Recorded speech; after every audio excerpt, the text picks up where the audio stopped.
Est-ce qu'on veut vraiment un métro du 21e siècle ou pas? Donc, si on veut un métro du 21e siècle, il faut faire des tests. sûr, mais Donc ça, c'est clair. La mairie a dit, on l'a appris dans la presse. Ah ben alors, Le PE13 ce qui s'est passé, c'est qu'il y a eu une rumeur qui est partie dans un journal, et donc cette rumeur, elle a enflé. Et moi, sur le principe, aujourd'hui, la meilleure des réponses, ce sont les usagers. Donc, pareil, la Chambre de commerce aussi, il y a eu des réunions qui se sont tenues pour expliquer. La rumeur était une info, quoi. La rumeur était une info partielle, mais qui était... Oui, bien sûr, mais c'est une info partielle où effectivement c'est pas une fermeture totale. La Provence au départ. Et c'est alors la Provence, je ne rentrerai pas dans la guerre des médias si vous le permettez, mais ce qui est sûr c'est que c'est une rumeur qui malheureusement aurait dû être quand même un petit peu vérifiée par les journalistes et surtout dans les tenants et les aboutissants.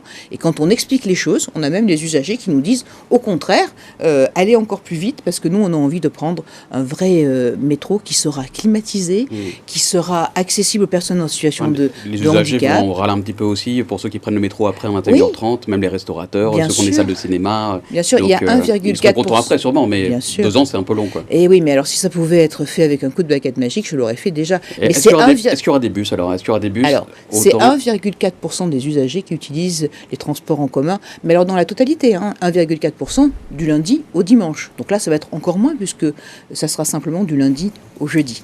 Et derrière, il y a bien sûr des bus de substitution qui vont être mis à toute proximité pour pallier à ce. Il y aura assez de machinistes. Il y a une pénurie de machinistes en ce moment. Alors vous avez entièrement raison. C'est un vrai problème. D'ailleurs, c'est pas un problème que ici dans les Bouches-du-Rhône, c'est un problème en France. On manque de conducteurs, on manque de conducteurs de véhicules. Nous, on a des pénuries au niveau des transports, au niveau de la RTM, au niveau aussi, également de la collecte, au niveau des bennes à ordures. Donc nous, on est en train d'essayer de réfléchir à former des personnes qui souhaiteraient devenir conducteurs et à faire un contrat, un engagement. C'est-à-dire, on vous forme et vous restez 2-3 ans au service de la collectivité qui vous aura formé. Donc on travaille là-dessus pour donner de la possibilité à des personnes de trouver un travail qui est un travail sympathique et qui permet d'avoir une assurance d'emploi pendant un moment. D'accord. Donc on espère avoir des conducteurs pour après 21h30, quoi. Oui, bien sûr. Et on est en train de les recruter. Mais enfin, là, je profite de votre antenne pour faire des appels. Donc, s'il y a des personnes qui souhaitent conduire des bus, qu'ils viennent voir la RTM. La RTM recrute. D'ailleurs, vous le voyez sur le haut des bus en ce moment. RTM recrute. Donc, n'hésitez pas. Allez à la RTM. Il faut qu'ils se dépêchent un peu parce que l'arrêt du métro à 21h30, c'est pour les vacances de la Toussaint. Donc, oui, il faut qu'ils se déclarent vite, quoi. Mais vous inquiétez pas, il y en aura.